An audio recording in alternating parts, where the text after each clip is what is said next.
Hi friends, எல்லாருக்கும் வணக்கம். Big boss common man show 3வது எபிசோடை பற்றி தான் நம்ம பார்க்க போகிறோம். இந்த 3வது எபிசோடை பார்க்கக்குள்ள சந்தான டயலாக் தான் எனக்கு ஞாபகம் வருது. சார் என்ன சார் எல்லாம் பைத்தியங்களாக இருக்கே அப்படின்ற மாரி. இவங்களுடைய செலெக்ஷனை பார்க்கக்குள்ள ஒரு விஷயம் நல்லா கிளியராக தெரியுது. யாரும் தெளிவாக பேசுகிறவங்களே இவங்க எடுக்க போகிறது இல்லை. கண்ணா பின்னான்னு எதையாவது பேசி கீழ்ப்பாக்கம் ஆஸ்பத்திரியிலேருந்து பாதியிலே ஓடி வந்தவங்க போல எதையாவது பண்ணாதான் இவங்க செலக்ட் பண்ணுவாங்க போல. அதுக்கு ஏற்ற மாதிரி தான் இருந்தது இன்னி எபிசோடு. ஒருத்தர் பாத்தீங்கன்னா 2 கோடி ரூபாயை விட்டுட்டு 50 லட்சத்துக்கு ஆசைப்பட்டு பிக் பாஸ் ஷோக்குள்ள வந்திருக்காராம். அவருக்கு கீழே 7 பேர் வேலை செய்யறாங்களாம்.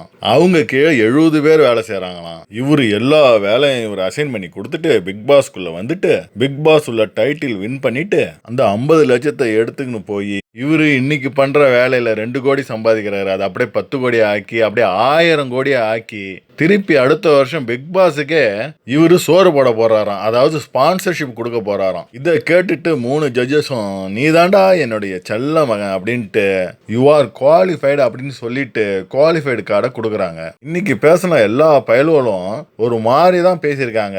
அவங்க எல்லாருமே குவாலிஃபைடு.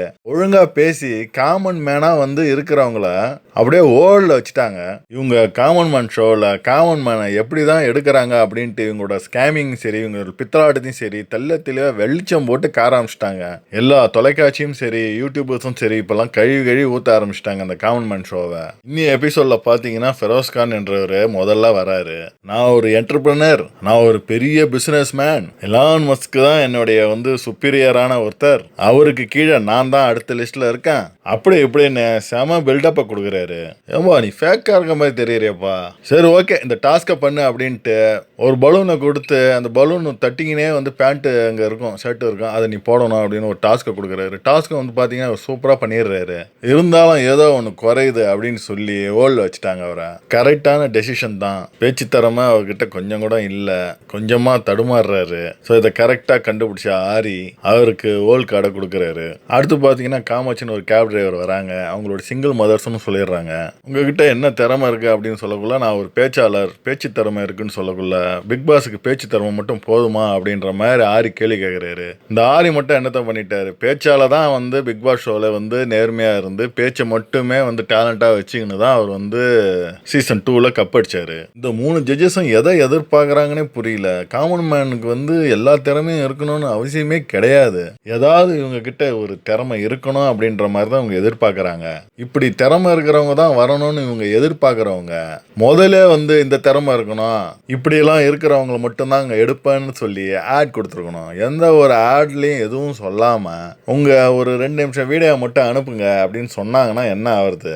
உள்ளே வந்த பிறகு இந்த திறமை இருக்கா அந்த திறமை இருக்கா, எதுக்கு நீங்கள் உள்ளே போகணும் அப்படி இப்படின்லாம் கேள்வி கேட்குறீங்க. இதை நீங்கள் பிக் பாஸ் முதல்ல கேள்வி கேட்டு அவங்கள அப்போவே ரெஜெக்ட் பண்ணியிருக்கலாமா? இவ்வளோ தொலைவு கொண்டு மக்களுக்காக மக்கள் எதிர்க்க கண் துடைப்புக்காக இப்படிலாம் பண்ணுறீங்களே, இதெல்லாம் நியாயமா? இதுக்கு நீங்கள் காமன் மேன் ஷோவே நடத்த வேண்டிய அவசியமே இல்லை. எப்பயும் போல் இது வரைக்கும் நேரடியாக எடுத்தீங்க பாரு, அதே போல் எடுத்துருக்கலாம். இப்படி ஒரு காமன் மேன் ஷோவை நடத்தி அது வரையாக எடுத்து கடைசியில் பார்த்தீங்கன்னா 5-6 பேரை ஓட்டிங் மூலயமா தான் நீங்கள் தேர்ந்தெடுக்க போகிறீங்க. அவங்க நல்லா பண்ணலினா நாங்கள் சூஸ் பண்ணலை, நீங்கள் மக்கள் தான் நீங்கள் தேர்ந்தெடுத்தீங்க அப்படின்னு சொல்லிட்டு மக்கள் மேலே நீங்கள் பழைய போட்டிருக்கீங்க கடைசியில். ஸோ கடைசியில் காமாட்சி கேப் டிரைவையும் ஓடல போட்டாங்க. அடுத்து நம்ம என்டர்பிரனர் வெங்கடேசனை செலக்ட் பண்ணிட்டாங்க. அடுத்து வந்த கண்டஸ்டன்ட் ஜார்ஜ் ராஜசேகரன் தாங்க. கோயம்புத்தூர் கண்டஸ்டன்ட் இவரு. கோயம்புத்தூர் ஸ்லாங்ல சும்மா கலக்குன்னு கலக்கிருப்பாரு.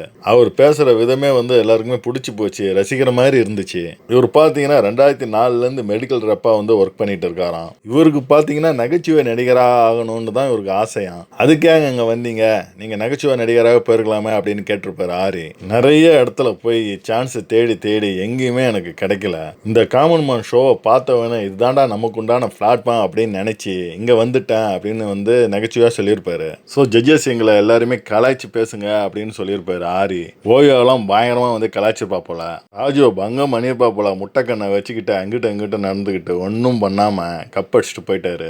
ஆரியை பார்த்து நீங்களாம் என்னத்தை பண்ணீங்க, 1 மணி நேரம் எபிசோடுக்கு 1.5 மணி நேரம் பேசியே நாமினேஷன் பண்ணவர் தானே நீங்க அப்படின்னு சொல்லி பயங்கரமா கலாய்ச்சிருப்பாரு. மாயாவெல்லாம் நீலாம் ஒரு வேஷம், நீங்க பண்ண எல்லா சேஷ்டையும் பக்கத்துல இருக்கிற பொண்ணு மேல போட்டு கொடுத்து அந்த பொண்ணை தெத்தி விட்டு நீ உள்ள இருக்கிறவ தானே நீ அப்படின்ட்டு பங்கமா கலாய்ச்சிருப்பா போல. இதை கேட்ட உடனே எங்களையே கலாய்க்கிறேடா நீ, எங்களை புகழாம கலாய்க்கிறே நீ அப்படின்ற மாதிரி இரு உனக்கு வைக்கிறேன் அப்படின்ற மாதிரி ஓல்ட் கார்டை தூக்கி காமிச்சிட்டாங்க. எனக்கு தெரிஞ்சு இந்த ஜாது பார்த்தீங்கன்னா காமன் மேன் ஷோவுக்கு கரெக்டான பெர்சன். பேச்சு திறமை நல்ல பயங்கரமாக இருக்கு. பிக் பாஸ் ஷோக்குள்ள போகிற தகுதி இவருக்கு கண்டிப்பாக இருக்கு. இருந்தாலும் இவரை பார்த்தீங்கன்னா ஹோல்ட் பண்ணிட்டாங்க. அடுத்து பார்த்தீங்கன்னா ஜேசன் வந்தார். இவர் மார்ஷல் ஆர்டிஸ்ட் போல இருக்கு. சும்மா மார்ஷல் ஆர்டிஸ்ட்டை ஒரு 2 ஸ்டெப் போட்டு காமிச்சாரு. எல்லாருமே கை தட்டினாங்க. நான் ஜாக்கி சானோட தம்பிடா அப்படின்ற மாதிரி 2 ஸ்டெப்பை போட்டாரு. நிறைய தகுதிகளோட நிறைய கோல்டு மெடல்லாம் வாங்கியிருக்காரு இவரு. சரி இதெல்லாம் பண்ற ஓகே, பிக் பாஸ்ல நீ என்ன பண்ண போற அப்படின்னு கேட்ட உடனே என்னுடைய பேர் தெரியணும், நான் யாருன்னு இந்த உலகத்துக்கு தெரியணும் அப்படின்னு வந்து சொல்றாரு. ஆரி உடனே இப்பதான் உன் பேர் எங்களுக்கு தெரிஞ்சு போச்சு, இதுவே போதுமே உனக்கு, கிளம்புடா அப்படின்னு சொல்லக்குள்ள பேக்கான்னு மொழிச்சின்னு இருக்கிறாரு. பதிலே ஒழுங்கா சொல்ல தெரியல, இங்கிலீஷ்ல தான் பேசின்னு இருக்காரு, தமிழே ஒழுங்கா தெரியல. இருந்தாலும் இவர் மேல இம்ப்ரெஸ் ஆகி இவருக்கு வந்து செலக்டட்ல கொடுத்துட்றாங்க. என்னடா இது, முன்னாடியே சூஸ் பண்ணி தேர்ந்தெடுத்து வச்ச மோளா இருக்கு, ஏதோ உள்கூத்து இருக்கு. அடுத்து பாத்தீங்கன்னா 2 பெண்மணிகள் வராங்க. ஒருத்தவங்க பேர் அபிநயா, இன்னொருத்தவங்க பேர் ஐஸ்வர்யா. இவங்க 2 பேரை இன்னும் கொஞ்ச நேரம் பேச விட்டு இருந்தா 2 பேரும் தலையை பிடிச்சின்னு அடிச்சுக்குவாங்க போல. இவங்க 2 பேரும் என்னென்னமோ பேசுறாங்க. ஒருத்தவங்க என்னன்னா உமன் சேஃப்டியை பத்தி பேசுறாங்க, இன்னொருத்தவங்க என்னன்னா அதுக்கு எதிர்மறையா வந்து பேசுறாங்க. என் பக்கத்துல இருக்கிற அபிநயா பாத்தீங்கன்னா ஒரு பேக்கு அப்படின்றாங்க ஐஸ்வர்யா. அதை கேட்டுட்டு அபிநயா உன்னை போல ஃபேக்கா இருக்கதோட நான் பேக்காவே இருக்கலாம் அப்படின்றாங்க. ஜட்ஜஸும் ஆட்டத்தை கிளப்புங்கள் அப்படின்ற மாதிரி, அடிக்காட்டுங்கள் அப்படின்ற மாதிரி உசுப்பேத்தி விடுறாங்க. இவங்க 2மே வேஸ்ட் பிக் பாஸ் வீட்டுக்குள்ள போறதுக்கு. 2 பேரையும் ஓல்ல வச்சுட்டாங்க. அப்புறம் வெளியே வந்து வர சண்டை அவங்களுக்குள்ள. நான் தனியா போயிருந்தேன், நான் கிரீன் கார்டு வாங்கியிருப்பேன், உன் கூட வந்ததுனால என்ன ஹோல்ட் பண்ணிட்டாங்க அப்படி இப்படின்னு 2 பேருமே வந்து கத்திட்டு இருக்காங்க. ஸோ இன்னைக்கு பார்த்தீங்கன்னா 2 பேர் தான் செலக்டடு. வெங்கடேசன் ஒன்று, ஜேசன் இன்னொருத்தர், 2 பேர் தான் செலக்டடு. மிச்சம் எல்லாருமே வந்து ஹோல்ல வச்சுட்டாங்க. இன்னி எபிசோட்ல யாரையும் ரெஜெக்ட் பண்ணல, ஏன்னு தெரியல. ரெஜெக்ட் பண்ணாம எல்லாருமே ஹோல்ல வச்சுட்டு ஹோல்ல இருக்கிறவங்களெல்லாம் இன்னொரு தடவை ஒரு காம்படிஷனை வச்சு அதுல இருந்து செலக்ட் பண்ணலான்னு ஒரு முடிவு பண்ணிட்டாங்க போல. நாளைக்கு தான் இருக்குன்னு நினைக்கிறேன் துர்கா பூஜை. நைட் ஏக்காவோட வீடியோலாம் நாளைக்கு தான் வரும் போல. இப்பவே சோஷியல் மீடியாவில் பார்த்தீங்கன்னா நைட் ஏக்கா பயங்கரமாக பேட்டி கொடுத்து சும்மா பத்திங்கன்னு எரியுது. இந்த நிகழ்ச்சியை பேன் பண்ணணும் அப்படின்லாம் வந்து பேசிட்டு இருக்கிறாங்க. போற போக்க பார்த்தா யாராவது ஒரு வக்கீல் நோட்டீஸை விட்டு பிக் பாஸ் ஆரம்பிக்கிறதுக்கு முன்னாடியே ஆஃப் பண்ணுவாங்க போல. போன வருஷமே வந்து ஒரு குரூப் வந்து உள்ள பூந்து எல்லாரையும் அடிச்சு நொறுக்கி வெளியே தள்ளி பிக் பாஸை இழுத்து மூடலாம் அப்படின்ட்டு வந்து பேசிட்டு இருந்தாங்க. அது நடக்கல. ஆனா இந்த வாட்டி அது நடந்துரும் போல. ஆரம்பிக்கிறதுக்கு முன்னாடியே ஆஃப் பண்ணுவாங்க போல. என்னதான் எல்லாரும் சத்தம் போட்டு இந்த பிக் பாஸை பேன் பண்ணா அப்படின்னு நினைச்சாலும் ஒன்றும் நடக்காது. பல கோடி ரூபாய் போட்டு ஒரு கார்பரேட் கம்பெனி நடத்துகிற பெரிய ஷோ இது. இதை யார் நினைச்சாலும் தடுக்க முடியாது. மக்கள் அப்படி அப்படின்னு கத்திட்டு தான் இருப்பாங்க கொஞ்சம், அதுக்கப்புறம் காணா அடங்கிடுவாங்க அப்படின்ட்டு அவங்க நடத்த வேண்டியதை நடத்திட்டு தான் இருப்பாங்க.